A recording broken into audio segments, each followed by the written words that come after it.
Hello, welcome to our last session of Applied Hydraulics. Basically today we want to review what we learned and also get an idea about what's going to happen in the future and what are the options for you to take in terms of coursework and opportunities in the industry to work in this area. This is the very first slide that I showed you.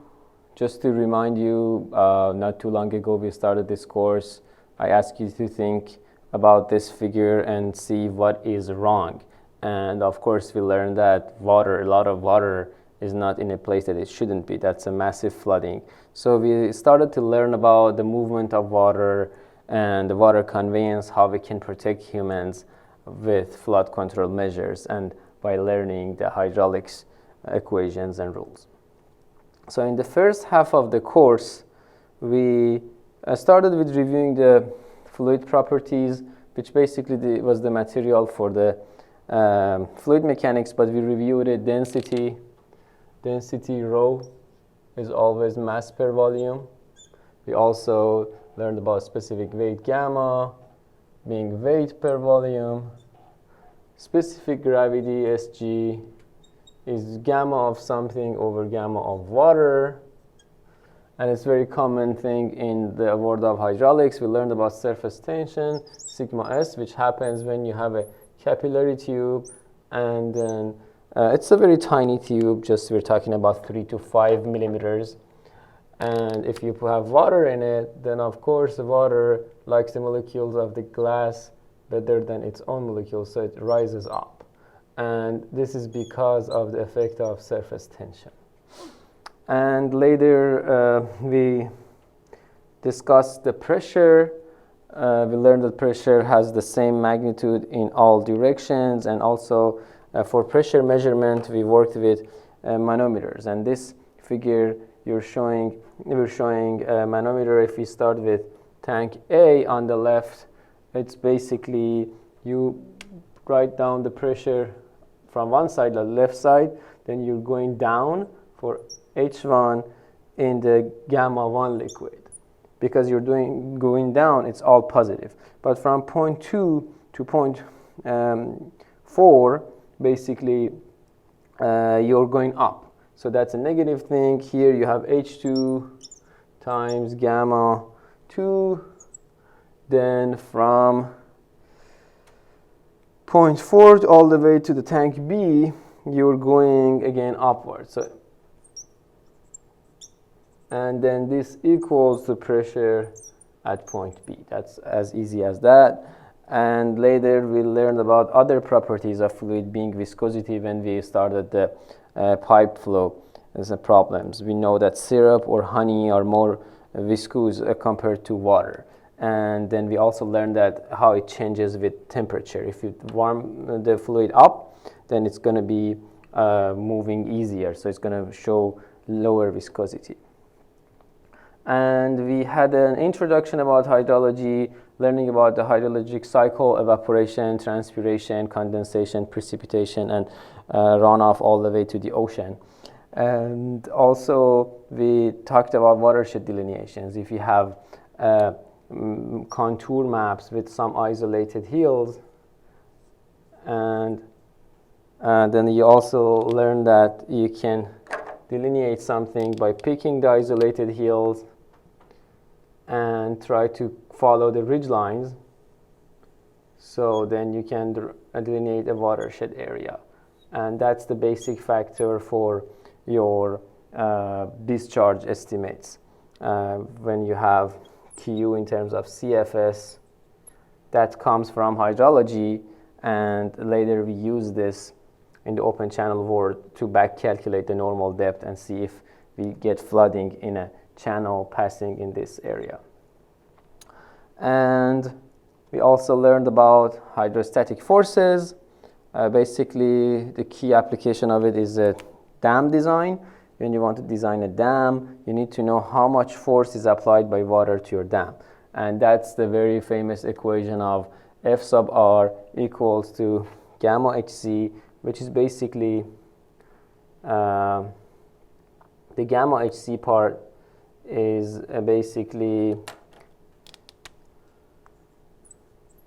pressure at the centroid, and you just multiply it by the area of your figure. So like this shape is a random shape. It has an area of A. All you need to do is calculate the pressure at the centroid multiplied by area, and that's your resultant force. And it's always perpendicular to the surface, as you can see here. And other than that, we also need to know where is the location of this force, where it is applied. That's called center of pressure. Center of pressure is always below the centroid. Below the centroid. So this is centroid C. Now I have the center of pressure somewhere below it. This much. And how much is below is just by calculating moment of inertia, dividing it by yc times A. These are two very user-friendly equations in the world of hydrostatic forces. And then after that, we started the open channel flow discussion. We talked about different classifications. First of all, we talked about steady, unsteady. The steady is the one that doesn't change with time. So that's important to know. Steady, unsteady talks about changing over time. Uniform, non-uniform, or uniform varied, it talks about changing across location. Everything we learn in this course is steady. You do not study unsteady stuff in this course. That's for grad level courses. But in steady, you might have a uniform or a varied. Example of uniform is basically you have a trapezoidal channel like this.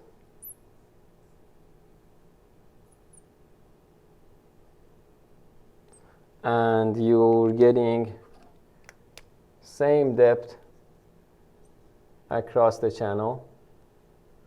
And this same depth is called normal depth, yn.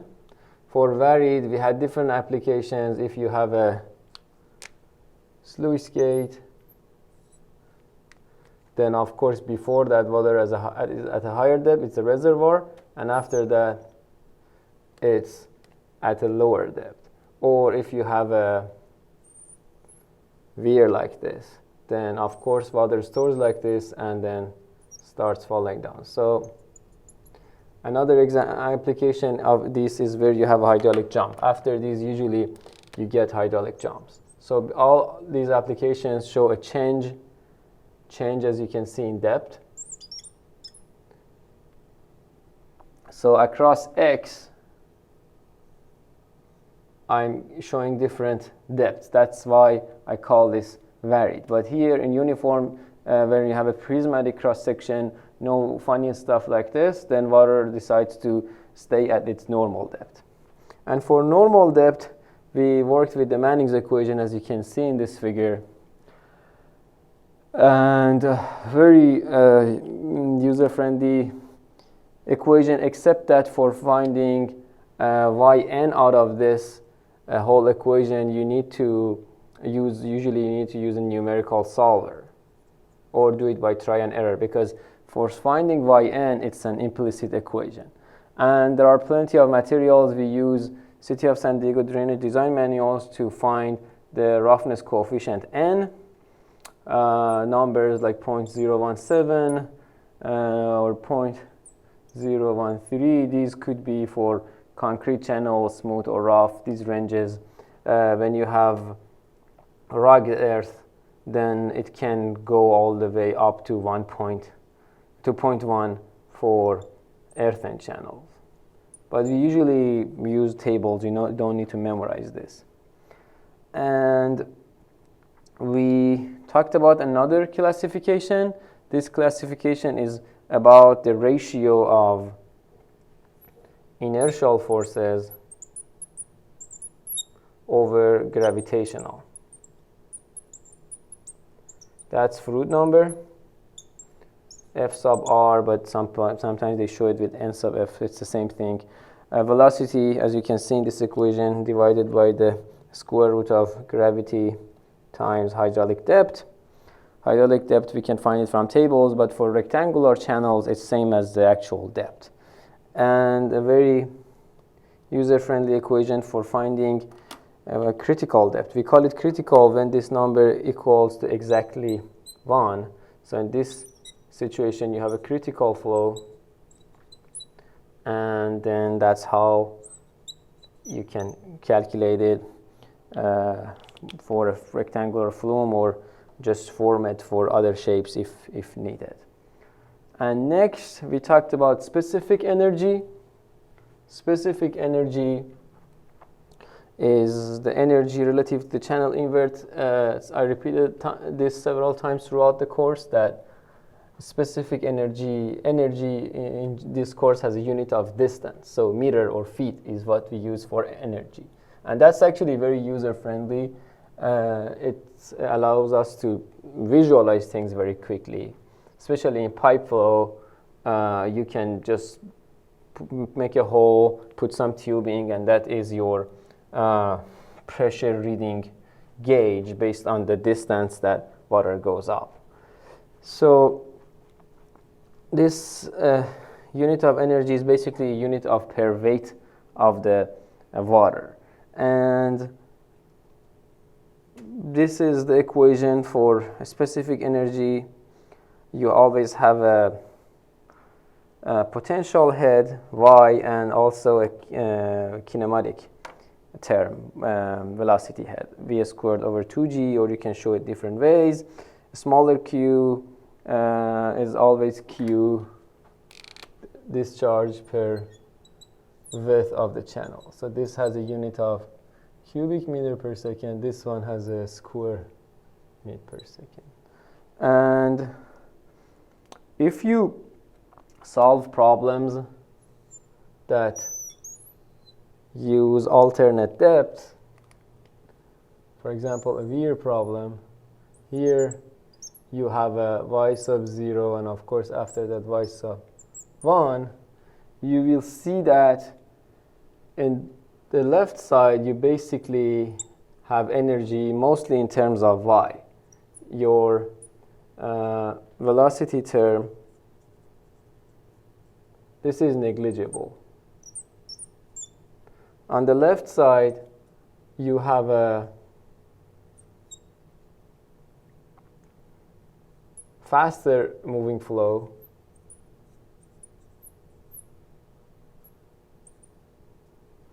and this is usually given. You have a reservoir, you know how much height you have, so this is known. You have this. And when you solve this, it's going to give you 3 solutions. It's a cubic equation, and you, of course, forget about the negative number. One of them is going to be supercritical because it's moving fast. It has a lot of inertial forces, and here is subcritical. So here you get to the same answer that you had here, that shows you water can use 2 alternate depths. These two, y0 and y1, are alternate depths.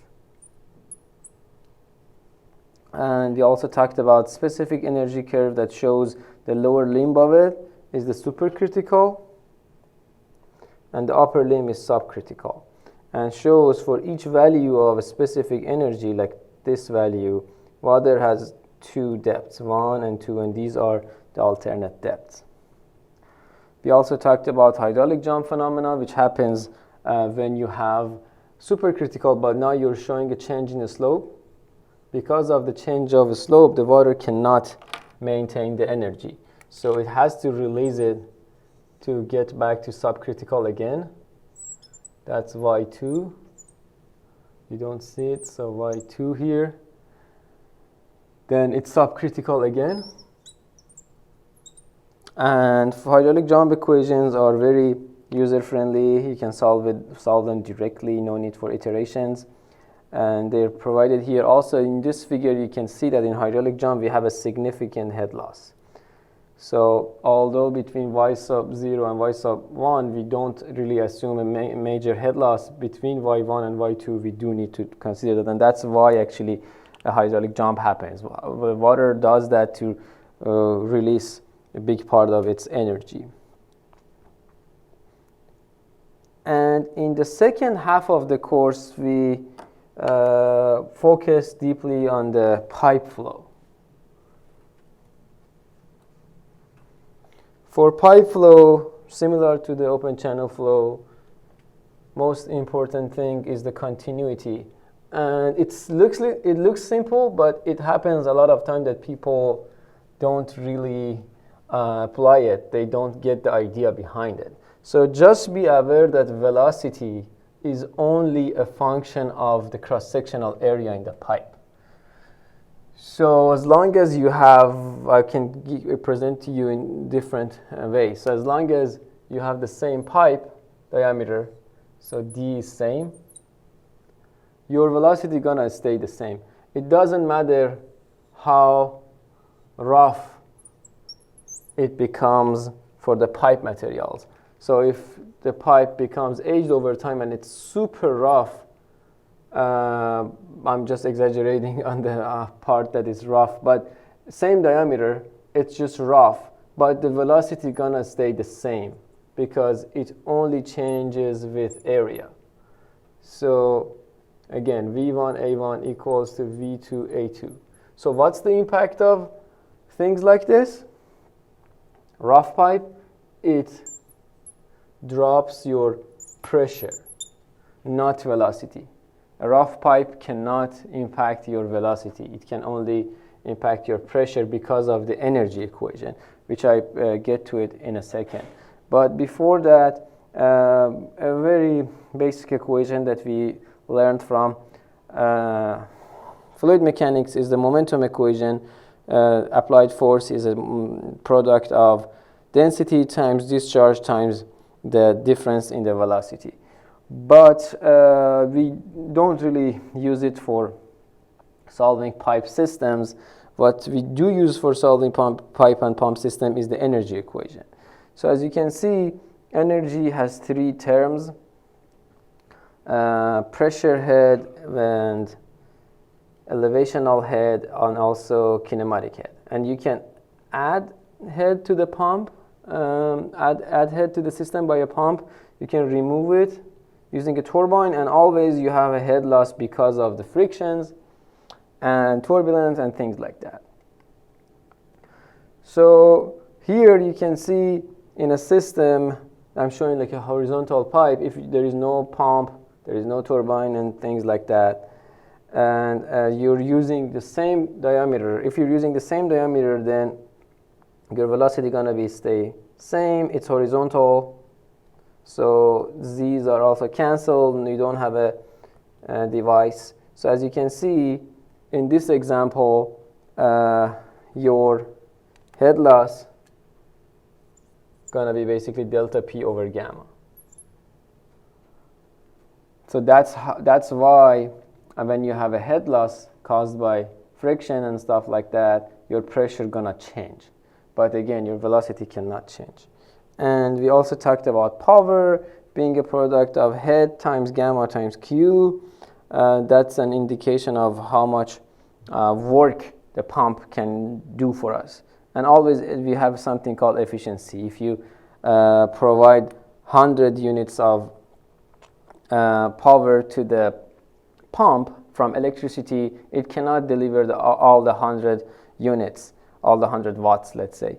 It has some loss, so it's going to end up with 70, 60, 65 watts of it being delivered, or kilowatt delivered to the fluid. That's why we need to consider something called efficiency.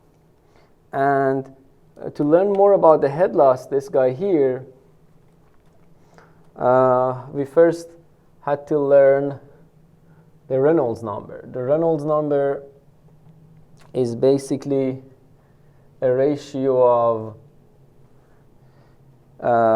inertial forces over viscous forces. And we have thresholds, 2000 and 4000. When it's laminar, the water is gonna stay in parallel lines. So it's unlikely for water to touch the edges unless it's a flow happening in the edge. So it's going to get a shape. If you have a dye injection, it's going to get a shape of this for the dye, because the lines in the middle is not going to touch the walls of the pipe. And when it's turbulent, when you have high Reynolds number over 4,000, in most cases in hydraulics you work with turbulent flows. Very, very rare that you have a calm flow to form laminar. And when it's turbulent, then it's going to be something very jiggy-jaggy changes. So it's going to show more head losses, because for every particle in the fluid, it's likely to hit the wall of the pipe. And then knowing the Reynolds number, we can work with Moody diagram, because in Moody diagram, it's a diagram like this. Here you have Reynolds, this guy that I just showed you, and here you have something called friction factor. And there are curves like this. You find your Reynolds, like this is my Reynolds.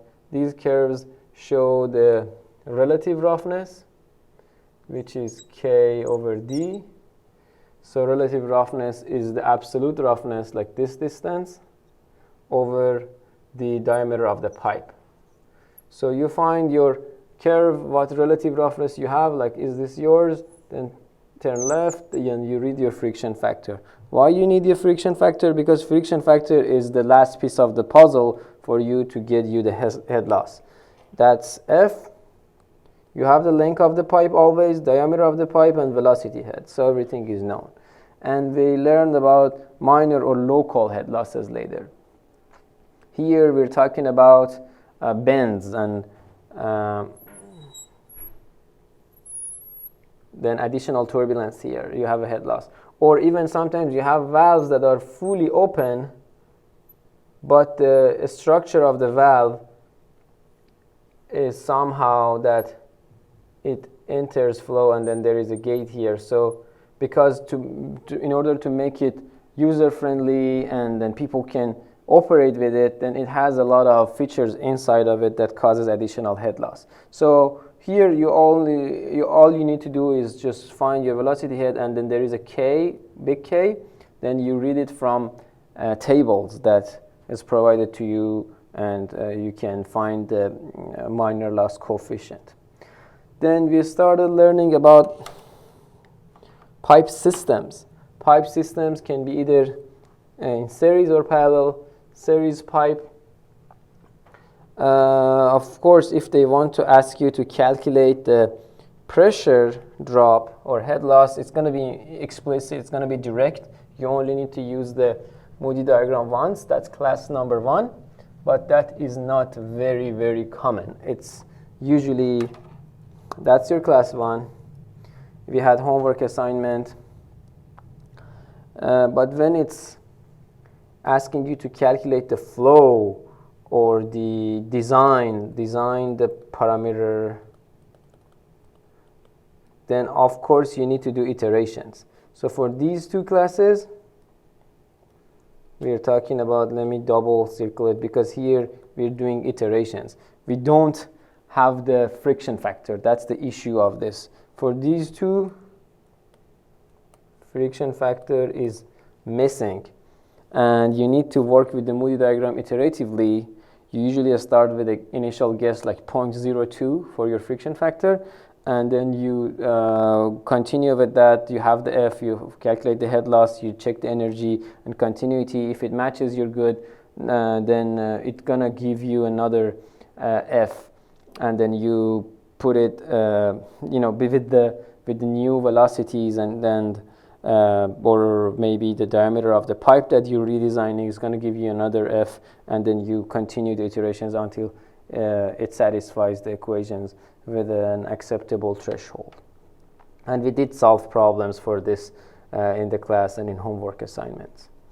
For parallel pipes, we always need redundancy, because maybe something stops working, we need to do maintenance, we still want to provide water to people.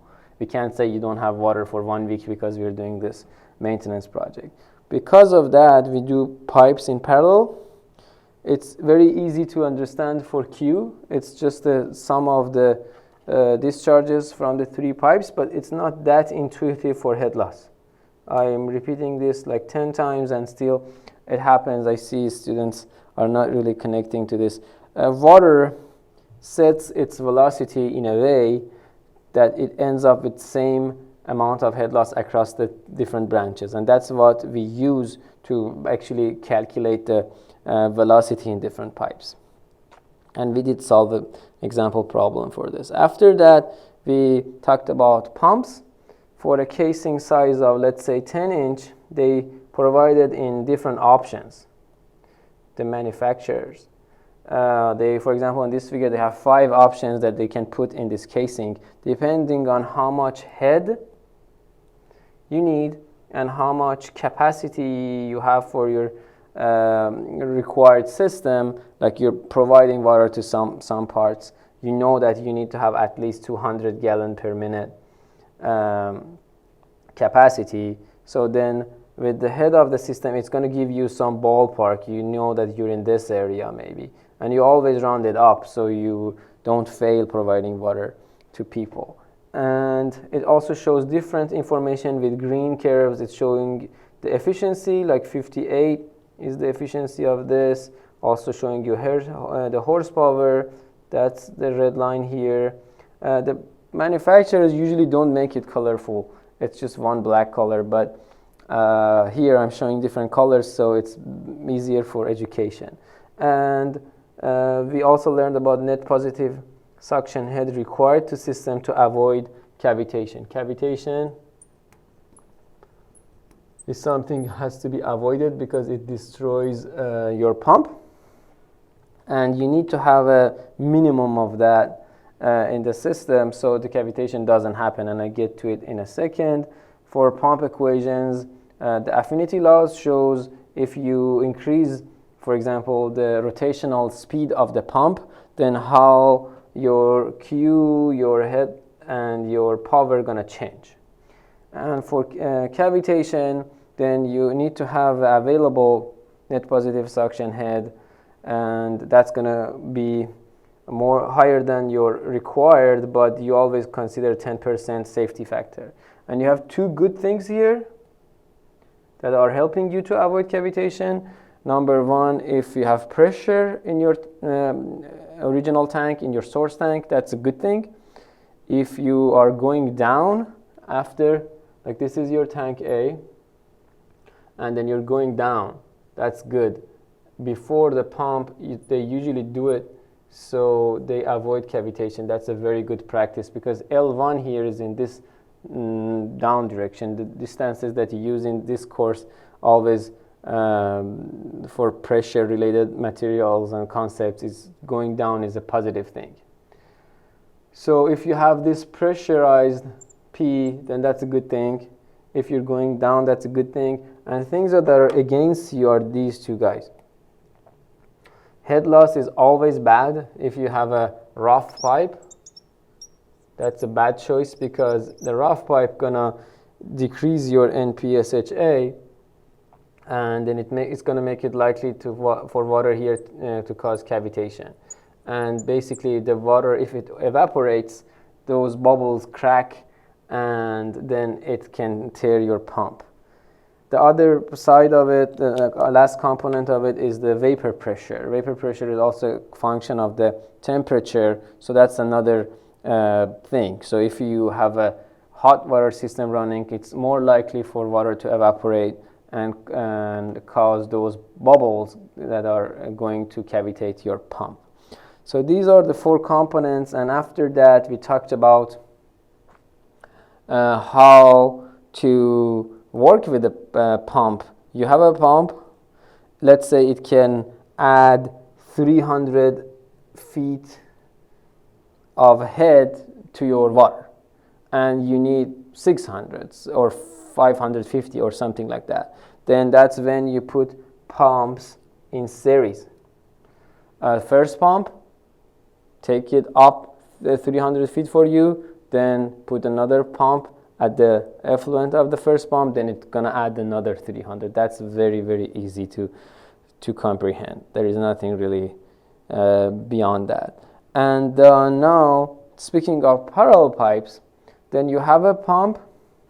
It can give you a certain head, but the maximum water discharge of it is 400 or 40 CFS. In this example, you have a pump. It can only, the capacity of it is 40 CFS. And the 40 CFS is good for like this part of your building for their water supply. And there are other people on the other side, same elevation. They also need another 40 or something like that. Then that's how you have two parallel pipes, and then basically it can do the job for you. It can double the capacity. It can bring it all the way to 80 because they're working together in parallel. And that's about it for the items that we learned in the lecture module. We also worked about flood control and a project in this course where you learned about sustainability concepts. We talked about flooding and how we can avoid it with a good maintenance strategies or basically drainage design. Here we want to make sure that we are protecting all citizens. That's where we talk about the equity side of sustainability because it has 3 pillars. And it always we take to considerations the economic viability. We do have miles and miles of open channels in, for example, San Diego. Is it feasible that we remove all the non-native vegetation, expand all the channels? It's not really feasible. We need to pick those critical points by doing hydraulic analysis, and then those points that are more vulnerable to flooding, we need to protect them first. And also the environmental protection. We have a lot of vegetation. We need to be careful if we're going to remove any vegetation in the channel. Are they native, non-native? If there are species living in those channel systems, and how they're going to impact it if we do the channel maintenance. If we want to do concrete, is it environmental friendly or not? And there are methods, there are green infrastructure that makes the channel maintenance more sustainable, and there are many different options. Green roof is being used recently, retention pond, vegetated soil. We have vegetated soil on San Diego State campus, and basically now we're doing the flood control combined with protecting the environment and making it more livable for all species, including humans. So what's going to happen after this course? As the last slide, if you want to learn more about water and hydraulic engineering and water resources, basically you have elective courses to take. Applied hydrology is going to build more on the hydrology concepts that I presented in the beginning of the course. Open channel hydraulics, it's clear, it's more about open channel, and you also have pipe flow and water distribution course. So these are options for you to take as undergraduate students. And in the graduate program, we have stormwater management that I teach, and advanced topics in water engineering that also I teach. These are this one is for first year grad students, this one is for second year grad students. And I also teach applied hydraulics, and I hope that the course that I offered to you folks, you enjoyed it and you learned something helpful. Thank you for your time.